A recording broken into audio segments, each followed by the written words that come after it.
Hello again. I'm Dan Alasso, and this is Making History. And I may have mentioned once or twice already that I have been getting back to a topic that I have been interested in researching and pursuing since I began graduate school for my master's program, which was actually in 2006-ish. And while I was at Mankato State University in southern Minnesota, I discovered this character, Charles Knowlton, who was a member of Parliament. He was the founder of the National Secular Society. He was kind of a radical and a secularist in Great Britain. And once I started reading about him, I discovered this other character in New England named Dr. Charles Knowlton. And he lived about 50 years before Bradlaugh. And ironically, the two of them were prosecuted for publishing the same book. A book that Knowlton wrote in the early 1830s, published around 1831 or 1832, and was imprisoned for publishing in 1833. And so I found this really, really interesting. I started reading up on Knowlton when I moved back to New England with my family. I actually went to the town that Knowlton had lived in and learned a lot more about him. And so ultimately, I wrote a little book about Knowlton's life, using a lot of Knowlton's own words, because he did leave quite a published record. And so as I return to this research and expand on it, I thought that I would probably update this book. But I also thought that in updating it, I would kind of go through and see what about it I like and what I don't like, and maybe also to try to find out what it is that readers like so that I can expand on that. So what I'm going to start doing is I'm going to start reading little chapters from this book on a regular basis, probably at least one a week, and we'll see what type of response that gets. So I'm going to begin. So this book has the ponderous title, An Infidel Body-Snatcher and the Fruits of His Philosophy. And the reason for that is that Charles Knowlton was an infidel. He was irreligious. He was a body snatcher. He did steal corpses in order to learn medicine when he was a medical student. And he wrote a philosophical tome in 1829, and then he wrote this little birth control manual, which he called The Fruits of Philosophy, as if it was the obvious end product of his philosophical thinking. So that's why I gave it this title. But it may be a little bit too much of a mouthful. And so here's how the story begins. At the beginning of each chapter, I actually give a longish quote from Knowlton's own sort of short autobiography that he wrote. So you get to hear his story of his life in his own words before I expand on it. So in the preface, the Knowlton quote begins like this. I ventured out all alone one night in January without saying a word to anyone and took up a subject. A subject would be a corpse in this case. As I was about shouldering it to convey it out of the yard to the sleigh, for I had ventured to take the doctor's horse and sleigh without bells. So he had, without permission, borrowed the horse and sleigh of the doctor with whom he was studying and at whose house he was staying. And then he says, wind or gas was forced upward out of the stomach with a somewhat frightful noise. But I commanded the said subject to be still and trudged on, nothing daunted. In the morning, I told the doctor that if he would walk in, I would show him the bison. On beholding the bare subject so unexpectedly, he was far more surprised, not to say frightened, than I had expected. And so then I begin with the preface. This is the story of a free thinker. Charles Knowlton called himself a free inquirer. His enemies called him an infidel. Knowlton was also a body snatcher. As a medical student, Charles Knowlton stole corpses to dissect. Charles was caught and convicted and served time in jail. The Fruits of Philosophy refers to a book Charles wrote in 1831. It was the first medical birth control manual in America, and Knowlton was convicted and imprisoned for that as well, this time with hard labor. Charles was an outsider for most of his life, swimming against the stream of religious and social conformity. So this is the story about why outsiders are important and what they can achieve. Growing up surrounded by superstition and hypocrisy, Charles developed an unswerving dedication to finding and telling the truth. If the truth he'd found was opposed by authorities in the church and government, Charles went ahead and told it anyway. So this is a story about the power of integrity.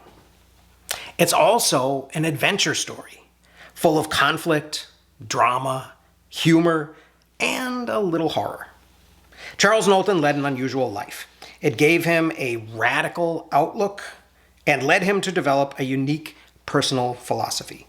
But it was what Charles did with this outlook and the fruits of his philosophy that really mattered. So this is the story about how experiences become ideas and how ideas become actions. History, like travel, exposes us to foreign people and unfamiliar environments. These new people and places are interesting in their own right and often tell us a lot about ourselves and where we live. Although Knowlton's story is dramatic and fast-paced, it's history, which means it all really happened. And it's all backed up by evidence that is cited in the back of this book in endnotes. Charles left behind observations and recollections of many of the events in his story, and this particular history is told from Charles's perspective. While he was committed to finding and telling the truth, Charles, like everyone, was formed by his experiences. Many of Knowlton's adversaries had a different point of view and didn't understand why he had to be such a pain. That's why Charles's story and perspective are so important. Most of the histories available today were written by people representing the other side of the struggles Charles found himself in. And many celebrate the religious orthodoxy and conformity that Knowlton fought throughout his life. History often praises reformers that Charles would have considered little different from the status quo. Charles Knowlton's life offers us a rare opportunity to see his world from a much more radical perspective, to watch a troubled young man become a famous nonconformist, and to challenge what we think we know about life in early 19th century America and today. Chapter 1, 100,000 Shingles. And here again I begin with a quote directly from Knowlton. My father was a farmer in moderate circumstances and used to make many good pine shingles, and so did I. Probably I shaved more than 100,000 before I was 17 years of age. But how much influence this has had on my course of life thus far, it is impossible to calculate. But certain it is that I often worked very hard for one of my strength, and took many swigs of New England rum, for such was the fashion in those days, and especially in Templeton. Most of my schoolmates, males I mean, are now either dead or inebriates. And then my text. Charles Knowlton was born in 1800 and he died in 1850. He lived during a period of rapid change when age-old traditions and institutions were fighting a desperate battle against new knowledge, ideas, and opinions. Historians have taught us that the modern world was created by a combination of great men such as Thomas Jefferson, Lewis and Clark, or Charles Darwin, and impersonal forces such as democracy or the Enlightenment. Charles Knowlton was a regular man who struggled all his life against very personal forces. But through these struggles, Knowlton helped create the world we take for granted today. When Charles told his own story, he began it with shingles. Shingles are long, narrow slices of pine or cedar that are still used in parts of America today to roof and side buildings. Nowadays, they're cut by machines and used mostly for their homey, old-fashioned appeal. In the early 1800s, shingles were split one by one from a large log of even-grained softwood by hand. The shingle splitter used a broad axe and had to be very careful with it to cut narrow, tapering shingles. and nothing else. Assuming an expert splitter could cut 50 shingles in an hour, Charles Knowlton spent at least 2,000 hours in his youth swinging his axe at very precise targets. That's more than enough time to become an expert with sharp-edged tools. Knowlton's trouble with the law began when he started applying sharp edges to human flesh. Charles Knowlton was born in the village of Templeton, Massachusetts on the 10th of May, 1800. But no, although Knowlton helped create the modern world, there's no statue, and Templeton doesn't have an annual parade or a party to celebrate his birth. Outsiders who push for major changes are rarely remembered as fondly as insiders who compromise on minor ones. We've been taught to believe these insiders and their compromises tell the whole story of change in history. And because of this, that we should work for small, incremental changes from within the system. Charles Knowlton's story challenges this belief, and that's why it's important. Templeton in 1800 was a little community, less than 50 years old and surrounded by Worcester County farmland. The Knowlton family first appears in the town's records around 1763, when Templeton lay beyond the frontier line in the western Massachusetts wilderness. The year 1763 is remembered in that part of the world for the end of the 7 Years' War between Britain and France, which Americans called the French and Indian War. Charles's grandfather, Ezekiel, arrived in Templeton just as conflict was ending and the threat of Indian raids on isolated frontier villages was fading. It's not clear whether Ezekiel fought for the British in the Indian War, but he led his neighbors as a militia captain 12 years later when they took up arms against Britain in the American Revolution. By the time of Charles Knowlton's birth, Templeton had just under 1,000 residents. Knowlton's world was quite different from our own. Most families lived on the food they raised, wore clothes made from homespun cloth, and feared diseases that we would simply take a few pills to cure. The things Charles did and the ways people attacked him for his actions make more sense when seen from the perspective of his own place and time. Remembering that Knowlton's world was different from ours will also remind us how, in many ways, it was the same. And that's why this story is relevant to us today. Charles Knowlton's world was also the regular world. Most of us live in the regular world today. Unfortunately, many histories focus only on exceptional, elite people in the past, and we mistakenly assume that they were normal. Thomas Jefferson, for example, is remembered as a great champion of regular people. Jefferson believed the yeoman farmer who tilled his own acres and lived an independent, self-sufficient life was the foundation of American democracy. But Jefferson wasn't a yeoman himself. Thomas Jefferson grew up on his family's 1,400-acre tobacco plantation in Virginia, and as his most recent biographer says, was born to command. Jefferson had servants and slaves to do most of the day-to-day work of basic survival for him. And so he was able to concentrate on reading the classics and mastering complicated rituals of colonial society and politics. Everyone agrees that Jefferson's contribution to American history was hugely important. But by focusing exclusively on these exceptional elites, history loses sight of everybody else. There were 1,000 regular people for every one of the exceptional elite men we normally read about.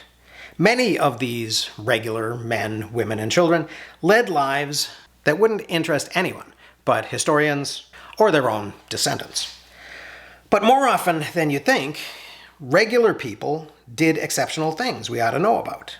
They discovered, invented, built, fought, read, wrote, voted, and challenged authority in ways that helped create the modern world. The call to arms that led to the American Revolution, we should remember, wasn't a political treatise written by Jefferson or one of his elite Virginia friends. It was common sense, written by a corset maker's son named Thomas Paine and read by 500,000 regular American colonists. Once Paine had won them over to the Patriot cause, the few dozen elite delegates at the Continental Convention had no choice but to swallow hard, settle their differences, and sign Jefferson's Declaration of Independence.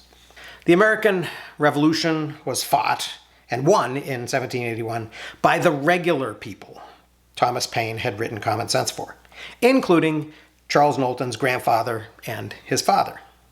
But the new state of Massachusetts saw more rebellion and revolutionary bloodshed when Daniel Shays led a few hundred Western farmers against the militia in a fight over taxes and farm foreclosures.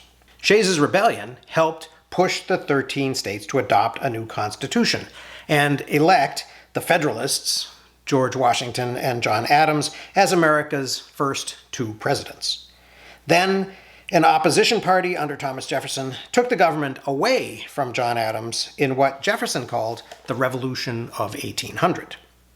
Luckily, Adams gave up the presidency peacefully, so this revolution was bloodless.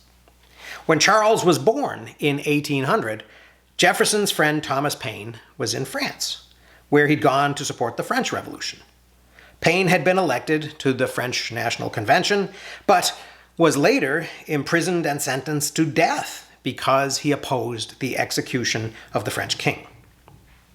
Paine was released when fellow freethinker James Monroe protested the imprisonment of an American citizen. But Paine remained in Europe because he was no longer welcome in the United States. After writing Common Sense, Thomas Paine had published The Rights of Man, supporting the French Revolution, and then The Age of Reason, attacking organized religion. Although Paine's arguments for natural rights and against authority in these books merely extended the ones that had led Americans to independence in Common Sense, they were not as welcome in post-revolutionary America. Supporters of religion, and many who believed America had already had quite enough revolution, decided that Paine simply didn't know when to stop. Although his family was almost certainly among those who agreed that America was better off without hearing any more from Thomas Paine, Charles Knowlton would choose a life that put him in constant contact with ideas like Paine's and with freethinkers who revered the transatlantic revolutionary. But that's later in the story. It's 1800, and Charles has only just been born. Charles Knowlton was the second son of Stephen Knowlton and Comfort White Knowlton. His mother, Comfort, was a farmer's daughter from the neighboring town of Jerry. His father, Stephen, was the son of Captain Ezekiel Knowlton, commander of the Templeton militia. Captain Ezekiel had led his neighbors to war in April 1775 when they had marched to defend Boston from the Redcoats after the battles of Lexington and Concord. Although only 14 at the time, Stephen had gone along. Both men were town heroes who served regularly as Templeton selectmen, and the captain went to Boston several times as Templeton's congressman in the late 1700s. His father, Stephen Knowlton, was, quote, a farmer in moderate circumstances, according to Charles. Stephen was one of those yeoman farmers who made their own way in the world and were the backbone of American democracy, in the eyes of romantic politicians such as Thomas Jefferson. Charles and his brothers grew up working on the family farm.